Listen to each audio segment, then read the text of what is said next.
So a big group, and how did all these brands fall under the same roof? Well, let's go back on the history of the group.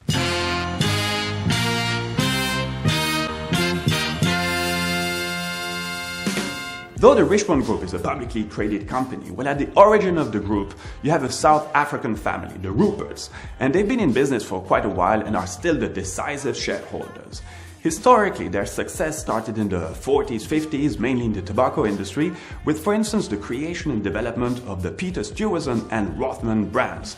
This led them to use the Dunhill name, a brand they later acquired, but also Cartier, which at the time was nothing compared to the power brand it is today. In 1972, they started to acquire Cartier. It was then a company split in different parts, and by 1979, Richemont had full ownership and control. So soon they started to diversify what Cartier had to offer with the Must de Cartier, a line of products more accessible, such as lighters, glasses, and watches, and it was a master coup and a massive commercial success. In the meantime, Richemont did split its tobacco activity from the rest and created a new entity called the Vendôme Luxury Group, which consolidated its position in luxury brands as they continued their acquisition process, for instance by buying Piaget in 1998, with which Baume & Mercier came along, Van Cleef & Arpels, and in 1996 they bought Vacheron Constantin, a very prestigious and historical name in the world of watchmaking, a move followed by the acquisition of Italian Panerai.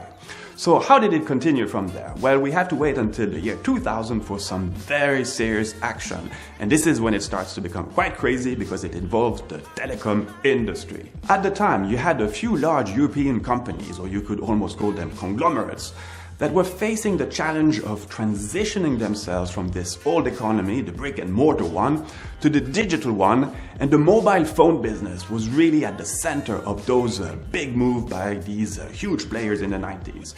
One of those companies was the German giant group called Mannesmann, and despite having a rich history in this old economy, in the steel business in particular, they now wanted to make it really big in this new economy by acquiring, among some other moves, what was then an independent UK mobile brand called Orange. Well, the end story is that despite having made that acquisition for quite a price, well, it didn't turn out exactly as planned, and instead they rapidly got eaten by an even bigger player, Vodafone.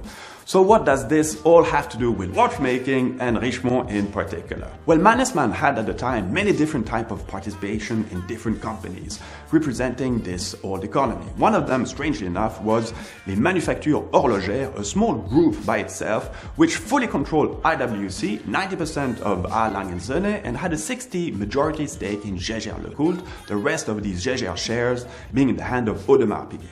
So okay, I know it's getting a bit confusing, but the battle for the acquisition of LMH is one of the fiercest we've seen in this industry, as Vodafone had naturally no interest in keeping this under its roof and instead needed some fresh cash to finance its development. At the helm of LMH was a man that for sure has marked this industry. His name was Gunther Blümlein. His understanding of fine watchmaking, both on a historical standpoint, where it came from, but also on how it could be sustaining and keep providing emotion in this modern world, well, he's a man that gave a lot of precious guidance to his team, and his vision simply lives on. For instance, he's the man that helped resuscitate the A. Lange & Söhne brand, and I know how many people today are just crazy about these watches, a brand that shook up a bit the Swiss watchmaking industry at a time where it was quite needed, actually. So personally, I've never met Mr. Blümlein, but all the people that I've encountered that have either met or collaborated with him, well, they all speak of him greatly and with a lot of respect and emotions, as he unfortunately passed away 15 years ago in 2001 at a too early age.